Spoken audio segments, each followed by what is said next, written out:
Olá, essa semana a nossa aula vai ser de revisão.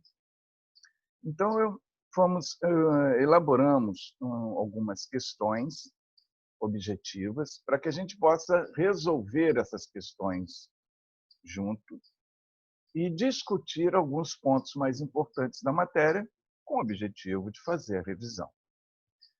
Então, eu vou projetar uma multimídia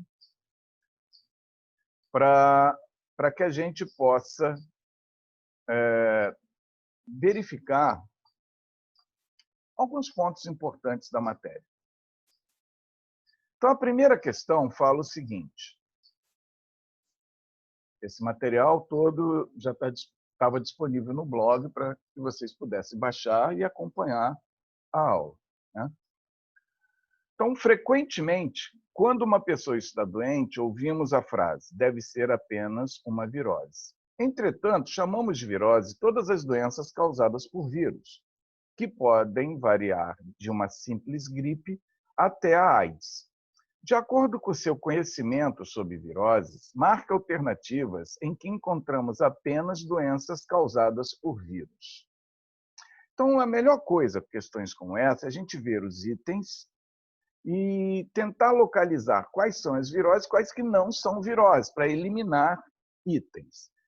Então, vamos para a letra A. Hepatite, virose.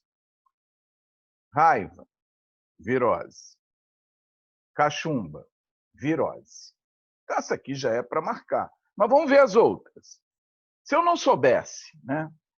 B, hepatite, dengue, cólera. Se eu soubesse que a cólera é bacteriano, eu já iria eliminar. C, raiva, dengue, gonorreia. Gonorreia também bacteriano, elimina. Dengue, herpes e tétano. Tétano bacteriano, elimina. E a última, dengue, cólera e gonorreia. Cólera e gonorreia, bacteriano. Então, realmente, a gente só poderia marcar a letra A. 2. O celoma é uma cavidade delimitada diretamente... Bom, o celoma surge durante o período do desenvolvimento embrionário na gastrulação e depois na neurula. Ele termina o seu desenvolvimento basicamente na neurula. Então, se a gente olhar aqui numa gástrula, essa parte branca aqui é o início da formação do celoma. Então, se a gente vê o início da formação, a gente vê de onde ele se origina. Ele se origina da mesoderme. Então, ele é totalmente delimitado pela mesoderme, que é uma característica do celoma. Quando o celoma, a cavidade, que aqui é o celoma, quando a cavidade só tem mesoderme do lado de fora, não tem essa mesoderme aqui do lado de dentro, então vai ser a endoderme. Então, externamente é mesoderme, internamente é endoderme, é o pseudoceloma, só de nemateuminos. Então, aqui, totalmente delimitada pela mesoderme. 3. O desenvolvimento embrionário é diversificado entre os diferentes grupos animais e ocorre de maneira geral em 3 fases consecutivas. Assinale a alternativa correta quanto ao desenvolvimento embrionário dos anfioxos. Anfioxo é o protocordado, que parece um peixinho. Bem, organogênese. Olha, organogênesis, criação dos órgãos. É a fase em que o arquêntero ou intestino primitivo é formado a partir da blastocele. Observe que aqui nós estamos na gástrula, porque aqui é o arquêntero e aqui vai ser aqui é o arquêntero e a blastocele está dentro da blástula, está tudo errado, né? A organogênese é lá na neurula para frente, e não aqui, né? B. A gastrulação é o processo de formação dos órgãos? Não, está invertido isso aqui. Formação dos órgãos é a organogênese. C. A organogênese é o processo de transformação da blástula em gasto. Mesmo erro. Organogênese é depois da neurula, onde vai formar os órgãos. D. A segmentação é um processo em que o zigoto sofre clivagens, divisões, originando os blastômeros. Olha aqui nessa imagem. Aqui é o zigoto, ele está sofrendo divisões e vai originar a mórula. Estas células aqui, que são provenientes do zigoto, que nós chamamos de período de segmentação, divisão celular, são os blastômeros. Essa está correta. E a última, a neurulação é o início da formação dos folhetos embrionários. Não, o início está aqui na gástrula. Olha lá, endoderme, ectoderme e mesoderme.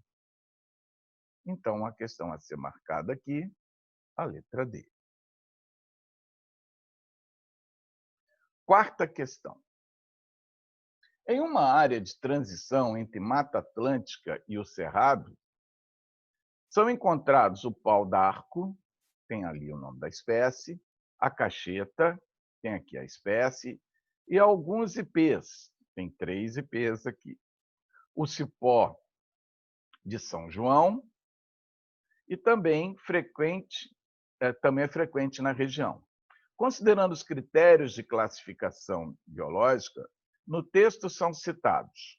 É uma questão de taxonomia clássica. Observe que ele só está questionando quantos gêneros e quantas espécies tem ali. Então, vamos lá.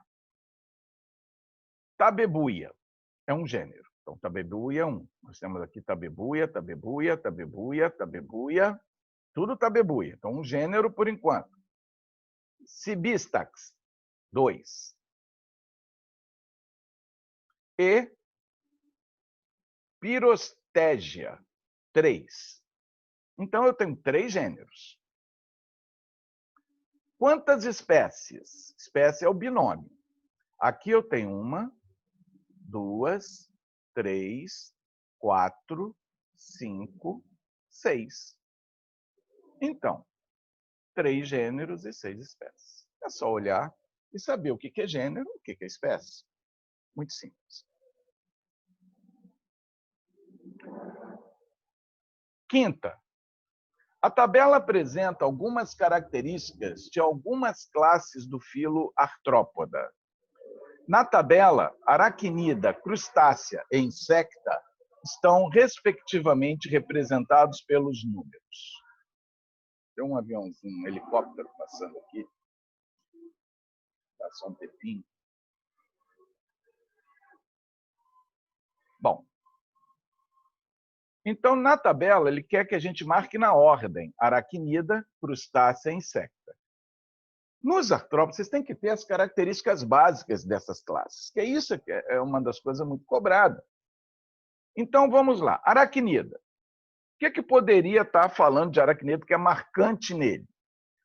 4 pares de patas e ausência de antenas. A ausência de antenas só tem aracnídeo. Então, sem antenas é o 3, ó, já está aqui. Ó. Então, o primeiro número tem que ser 3, porque aqui é aracnídeo. Agora vamos crustáceo. Crustáceo tem uma característica que a gente só vê neles. 4 antenas, 2 pares de antenas. Só tem crustáceo. Então, isso está aqui em 1. 3, 1, o outro só pode ser inseto. 2, 3, 1, 2. A gente tem que saber essas características marcantes de cada classe. 6. Observe a tira abaixo. Aí tem aqui a Mafalda olhando uma estrela do mar, olhou para cima, com uma referência. Caramba, né? Caiu do céu, né? A estrela caiu do céu. O invertebrado observado por Mafalda pertence ao filo que, evolutivamente, é o mais próximo dos cordados por apresentarem.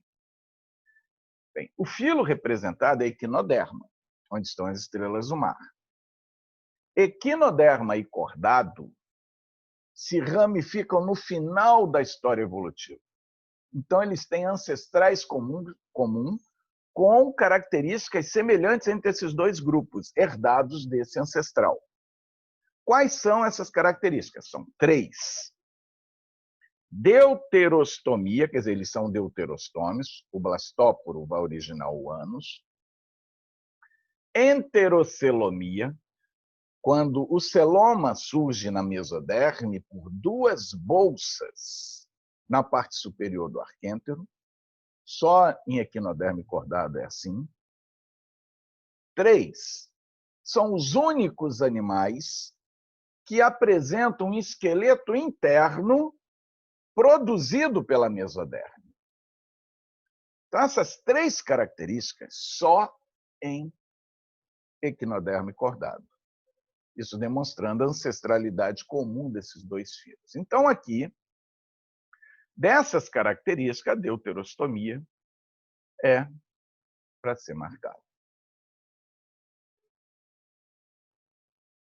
Preencha os parênteses de acordo com o tipo de excreção de cada grupo que cada grupo representa.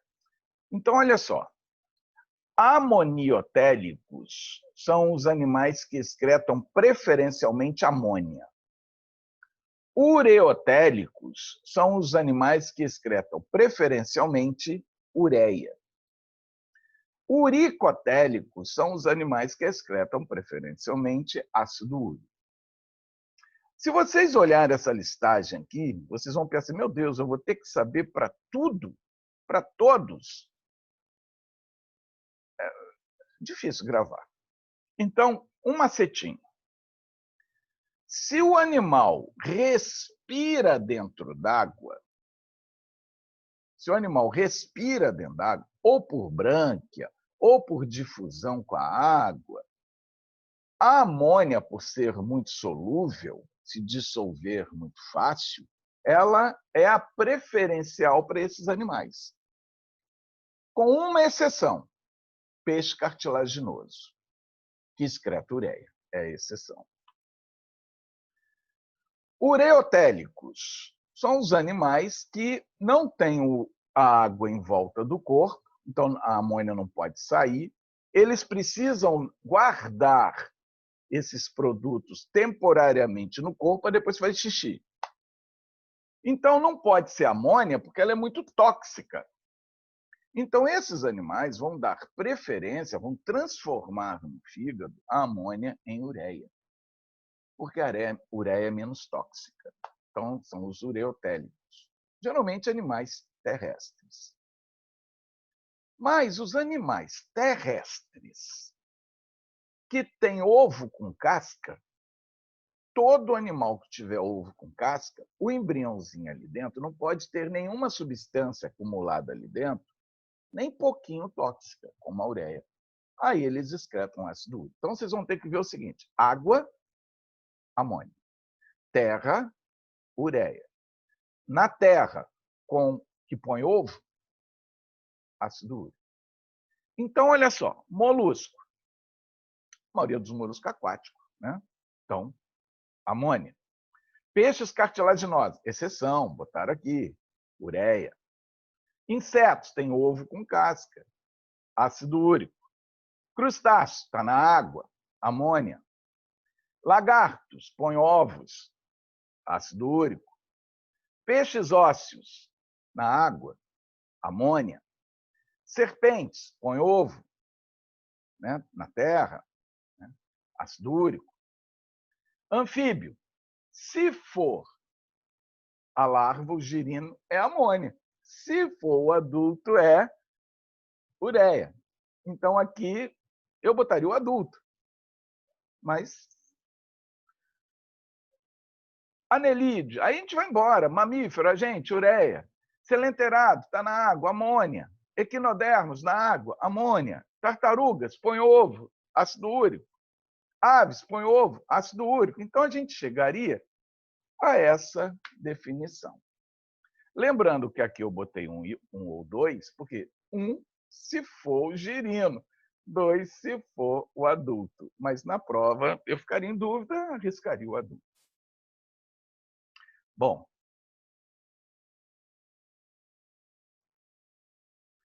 Oito.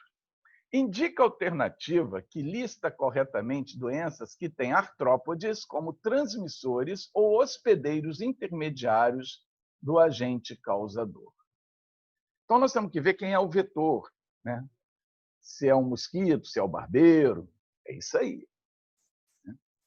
Então, olha só, amarelão. Amarelão tem mosquito envolvido? Não, as larvas entram pelo pé. Então já está errado. Dengue. Dengue é transmitido pelo mosquito, tá certo? Esquistossomose, não. Esquistossomose a gente pega na água. Já está errado. Amarelão, mesmo erro aqui de cima. Dengue, ok. Febre amarela, é o mesmo mosquito, Aedes aegypti. Filariose, ok, mosquito Culex. Malária, ok, o mosquito Anopheles. Então, essa já vai ter que ser marcada, né? Aqui, dengue, febre amarela, filariose, teníase. Teníase não pega por mosquito, pega ingerindo os ovinhos do parasita. Então, perfeitamente a questão D, o item D. 9. Sobre os invertebrados causadores de doença nos seres humanos, analise as afirmativas a seguir.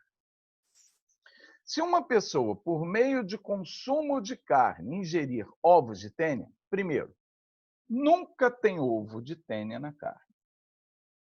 Ovo de tênia está sempre no ambiente. No ambiente, ou o porco, se for a tênia sólida, ou o boi, se for a tênia saginata, se comerem o ovo no ambiente, dentro deles surge a larva, o cisticerco. A gente come, então, o cisticerco na carne deles. Então, aqui já tem um erro. Outro erro. Tênia não é nematelminto, é platelminto. Né? Então, aqui já tem vários erros. Né? As principais medidas preventivas da extossomose, conhecida popularmente como barriga d'água, é causada por um verme platelminto, consiste em construir instalações sanitárias adequadas que impeçam a contaminação dos corpos de água dos ovos do extossoma, combater o caramujo transmissor e evitar o contato com a água onde haja caramujos transmissores. Perfeito. Isso aqui está certo. Totalmente certo. 3. A ascaridíase é causada pela lombriga, um verme nematóide, tudo certo por enquanto, sendo construção de instalações sanitárias adequadas e o uso de calçado. Uso de calçado, não. O uso de calçado é amarelão, é ancilostomose. Então, aqui está errado. Então, das 3 afirmativas, nós só temos a 2 correta para marcar.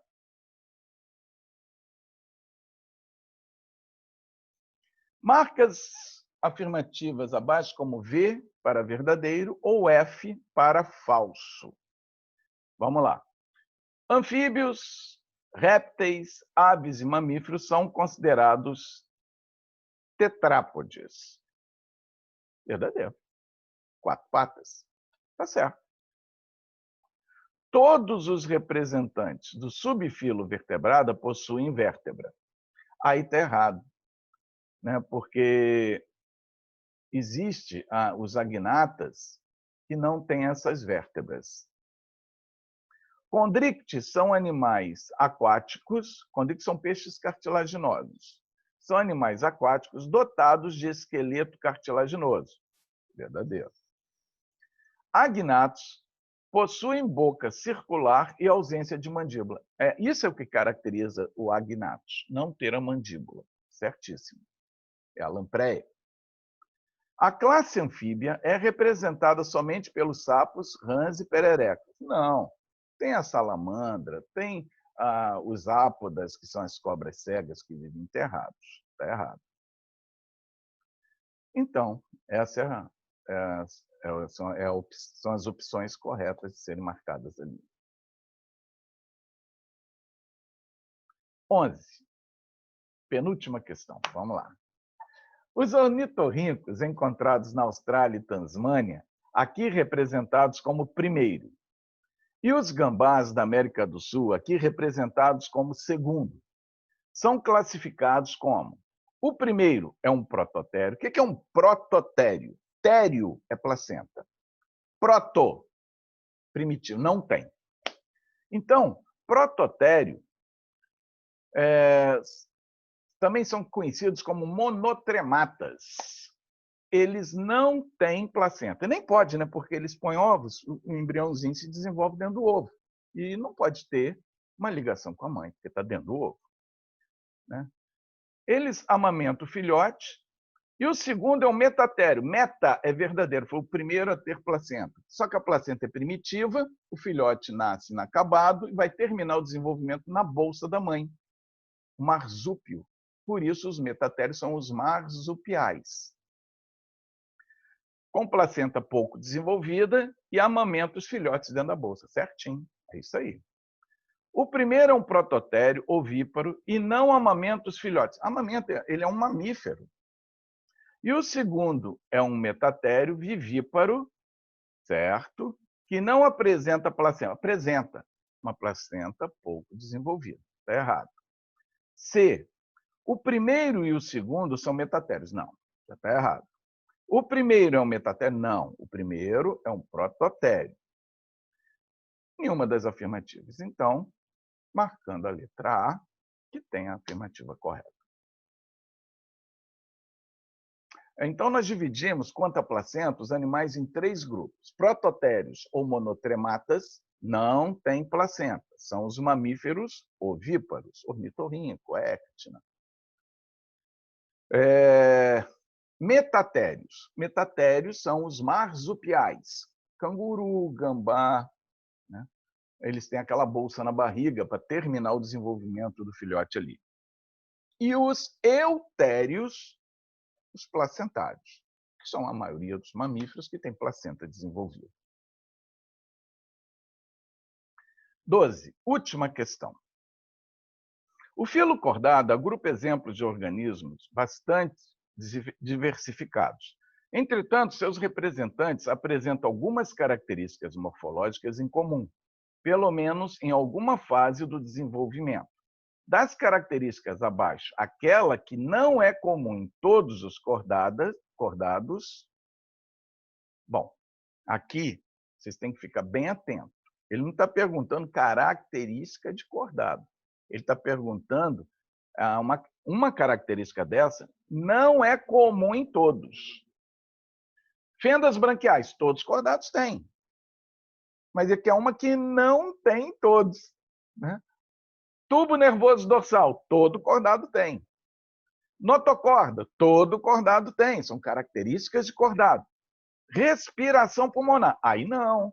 Por quê? Peixe é branquial, né?